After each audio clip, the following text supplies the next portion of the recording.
नमस्कार दोस्तों, स्वागत है आपका मेरे साथ देश की बात के अंदर। साथियों, अगर मैं आपसे कहूं कि नवंबर के महीने के अंदर किसी दूसरी दुनिया से एक निगरानी करने वाला उपकरण हमारी धरती पर आ सकता है, तो क्या आप मेरी इस बात पर यकीन करेंगे? क्योंकि कुछ वैज्ञानिकों का मानना है कि ये निगरानी उपकरण लगभग 2 लाख किलोमीटर प्रति घंटे की रफ्तार से हमारी धरती पर आने वाला है। तो वैज्ञानिक ऐसा क्यों कह रहे हैं और उनके दावों के पीछे में ऐसी कौन सी बात है, ऐसी कौन सी चीजें हैं जो वैज्ञानिकों की समझ से परे हैं और वैज्ञानिक ऐसा क्यों कह रहे हैं? क्योंकि वैज्ञानिकों को लगता है कि ये उपकरण हमारे किसी सिद्धांत का समर्थन करता है, हमारी किसी थ्योरी का समर्थन करता है, और इसी वजह से नवंबर में इस उपकरण को धरती से छिपाकर हमारी निगरानी के लिए यहाँ पर भेजा गया है। तो आखिर है क्या, और वैज्ञानिक ऐसे दावे क्यों कर रहे हैं, ये सारी जानकारी आज के इस वीडियो में आपको मिलेगी। तो इस वीडियो को अंत तक जरूर देखें। नमस्कार, मैं हूं रविंद्र शर्मा और आप देख रहे हैं मेरे साथ देश की बात। अगर आपने अभी तक चैनल को सब्सक्राइब नहीं किया है तो निवेदन है कि सब्सक्राइब कर लें, और अगर आपको ये वीडियो पसंद आए तो इसे लाइक, शेयर और कमेंट करें। तो चलिए उस एलियन सर्विलांस डिवाइस के बारे में बात करते हैं, उस डिवाइस के बारे में समझते हैं जिसके बारे में वैज्ञानिकों का मानना है कि ये नवंबर में हमारी पृथ्वी तक पहुंच सकता है।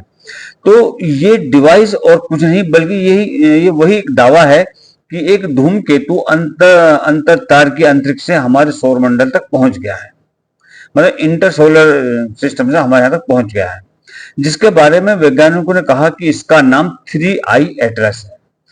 तो मैं इसके बारे में पहले से ही आपको बता चुका हूं, लेकिन इसके बारे में जो नया अपडेट आया है, जो हार्वर्ड यूनिवर्सिटी के खगोल शास्त्री ने बताया है, उनके अनुसार ये कोई धूमकेतु नहीं बल्कि एक एलियन सर्विलांस डिवाइस है। तो वो ऐसा क्यों कह रहे हैं, तो उसको थोड़ा सा समझते हैं। ये धूमकेतु वैज्ञानिकों के बीच में एक बहस का कारण में बन गया है। कारण क्यों बना है? क्योंकि कुछ इसे एलियन सर्विलांस डिवाइस मानते हैं, कुछ इसे सिर्फ एक धूमकेतु मानते हैं। तो क्या यह 3I एटलस इंसानों के लिए कुछ संदेश लेकर आया है, या यह किसी बुद्धिमान एलियन सभ्यता की जासूसी मशीन है? 1 जुलाई 2025 को एक सामान्य तारीख, लेकिन अंतरिक्ष विज्ञान की दुनिया के लिए एक ऐतिहासिक। इस दिन वैज्ञानिकों ने सूर्य की ओर तेजी से बढ़ रही एक वस्तु देखी जिसका नाम 3I एटलस रखा गया। ये कोई साधारण धूमकेतु नहीं था। एक दिन के अवलोकन के बाद ही वैज्ञानिकों ने क्लियर कर दिया था कि ये हमारे सोलर सिस्टम का पार्ट नहीं है, बल्कि ये स्पेस से आया एक अंतर तारकीय आगंतुक है, इंटरस्टेलर कोई चीज है। ऐसा अब तक केवल तीसरी बार हुआ जब पृथ्वी के पास कोई इंटरस्टेलर चीज देखी गई हो। इससे पहले 2017 में ओमो आमुआ और फिर 2019 में बोरिसोवा नामक वस्तु देखी गई थी, लेकिन 3I एटलस इन दोनों से भी ज्यादा रहस्यमयी है। अब ये रहस्यमयी क्यों है? 3I एटलस की जो गति है, जो स्पीड है, वो 2,09,214 किलोमीटर प्रति घंटा है। इस गति से पृथ्वी से चंद्रमा तक केवल 2 घंटे में पहुंचा जा सकता है। और अगर इसके आकार की बात करें तो ये लगभग 15 मील या 24 किलोमीटर चौड़ा है। यानी ये जो है, ये न्यूयॉर्क जो है उसके मैनहट्टन सिटी से भी बड़ा है। इसमें बर्फ, कार्बन बेस्ड मिनरल्स, कार्बनिक पदार्थ और सिलिकेट होते हैं। ये पदार्थ जीवन की शुरुआत माना जाता है। वैज्ञानिकों का मानना है कि इसमें मौजूद पानी 7 अरब साल पुराना हो सकता है, यानी ये हमारे सौर मंडल से भी ज्यादा पुराना है। अब इसके सबसे दिलचस्प पहलू पर आते हैं। क्या 3I एटलस एलियन टेक्निक का हिस्सा है? हार्वर्ड विश्वविद्यालय के प्रोफेसर और प्रसिद्ध खगोल भौतिकविद एवी लाइवे का मानना है कि यह कोई प्राकृतिक वस्तु नहीं है, बल्कि एक निगरानी उपकरण हो सकता है जिसे किसी एलियन सभ्यता ने जानबूझकर के पृथ्वी पर भेजा हो। लोइवे का दावा है कि इसकी गति बहुत ही तेज है और प्रवेश कोण जिससे वो एंट्री लेगा वो बहुत ही असामान्य है, और ये बिना किसी विकृति के ग्रहों से निकल रहा है, कहीं किसी से टकरा नहीं रहा। यानी जब कोई धूमकेतु किसी ग्रह से निकलता है तो उसके गुरुत्वाकर्षण बल पर असर पड़ना चाहिए, उसके चुंबकीय क्षेत्र पर असर पड़ना चाहिए, लेकिन ये धूमकेतु बिना किसी प्रभाव के, किसी भी ग्रह के इसके ऊपर कोई प्रभाव नहीं हो रहा और बिना किसी विकृति के गुजर रहा है। तो ये सब एक सोची समझी रणनीति की ओर इशारा करता है, क्योंकि ये बिल्कुल डायरेक्ट आ रहा तो कहीं ना कहीं कुछ प्री प्लान है। लोइवे का कहना है कि ये संयोग नहीं है बल्कि एक रणनीति है। प्रोफेसर लोइवे इसे एक प्रसिद्ध विज्ञान कथा सिद्धांत डार्क फॉरेस्ट थ्योरी से जोड़ते हैं। इस सिद्धांत के अनुसार ब्रह्मांड एक अंधेरे जंगल की तरह है, जहां हर तरफ हर सभ्यता खुद को छिपाए हुए है, क्योंकि कोई नहीं जानता कि दूसरा दुश्मन है या दोस्त है। इसलिए अगर कोई सभ्यता किसी दूसरी सभ्यता की तलाश में है, तो वो चुपचाप बिना किसी की तरफ ध्यान दिए उसका सर्वे करती है। तो क्या 3 आई एटलस भी ऐसा ही एक मिशन है? क्या कोई हमें बताए देख रहा है?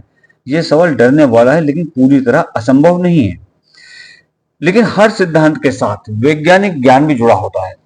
कई वैज्ञानिकों ने प्रोफेसर लोएवे के विचारों की आलोचना भी की है। कनाडाई भौतिक विज्ञानी सामता लोलर ने कहा कि ये एक सामान्य धूमकेतु है और जो हर सौर मंडल से निकलता है।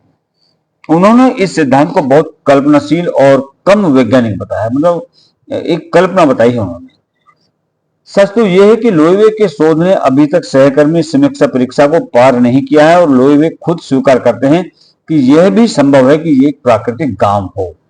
3 आई एटलस नवंबर 2025 में सूर्य के सबसे करीब पहुंचेगा। लेकिन सबसे चौंकाने वाली बात जो है वो ये है कि जब यह सबसे चमकीला होगा, उस समय यह पृथ्वी से दिखाई नहीं देगा। तो क्या यह महज संयोग है या किसी खुफिया योजना का हिस्सा है? तो लोग कहते हैं कि शायद एलियन सभ्यता नहीं चाहती कि जब वो सबसे ज्यादा डेटा ट्रांसफर करे तो हम उसे देख सकें या उसकी जांच कर सकें। तो आगे क्या होगा? तो क्या हमें डरना चाहिए? शायद नहीं। तो क्या हमें ध्यान देना चाहिए? हमें बिल्कुल ध्यान देने की जरूरत है। 3 आई एटलस की ये यात्रा हमें बता रही है कि ब्रह्मांड में बहुत कुछ ऐसा है जिसे हम अभी तक समझ नहीं पाए।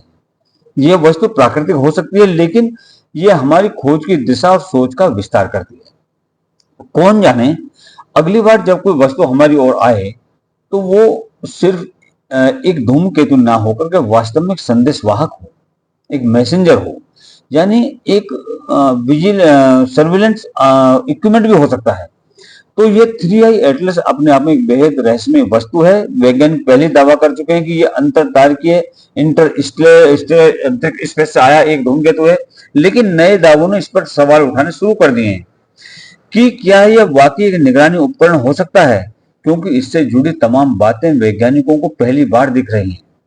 चाहे उसकी गति हो, चाहे उसका सूर्य तक पहुंचकर गायब हो जाना हो, चाहे उसके प्रवेश का कोण हो, ये सारी बातें इस ओर इशारा कर रही हैं कि हो सकता है कि ये कोई धूमकेतु ना होकर किसी बहुत ही उन्नत सभ्यता द्वारा भेजा गया निगरानी उपकरण हो। हालांकि इसकी संभावना बहुत कम है, लेकिन आने वाले दिनों में यानी 2-3 महीने में यह समझ में आ जाएगा कि LOEW के दावे में कितनी सच्चाई है। अब ये तो एक पक्ष, अब दूसरा पक्ष भी हम देखते हैं। बाबा वेंगा का नाम आप सभी ने सुना होगा। उन्होंने 2025 में के लिए कहा है, भविष्यवाणी की है कि 2025 में दुनिया एलियंस को देखेगी, और अब उसकी उल्टी गिनती शुरू होगी, क्योंकि ये भी 2-3 महीने में आने वाला जो मैंने आपको बताया 3 और ये बाबा वेंग की भविष्यवाणी यही है। क्या होगा अगर मैं आपसे कहूं कि इस साल जब आप अपनी पसंदीदा टीम का कोई लाइव मैच देख रहे हो तो आसमान से कुछ ऐसा गिरे जो पूरी दुनिया को चौंका देगा? क्या होगा अगर इंसान और एलियंस पहली बार किसी खेल के स्टेडियम में लाखों लोगों के सामने लाइव टीवी पर मिले? यह किसी साइंस फिक्शन की फिल्म की कहानी नहीं है, बल्कि दुनिया की सबसे मशहूर भविष्य वक्ताओं में से एक बाबा वेंगा की 2025 की भविष्यवाणी है, और उसकी उल्टी गिनती भी शुरू हो गई है। आज हम एक ऐसी भविष्यवाणी के बारे में बात करने जा रहे हैं जिसने पूरी दुनिया में सनसनी मचा दी। एक ऐसी महिला जिसकी कई बातें पहले ही सच साबित हो चुकी हैं, चाहे वो 9/11 का हमला हो, राजकुमारी डायना की मौत हो, या फिर कोरोना महामारी।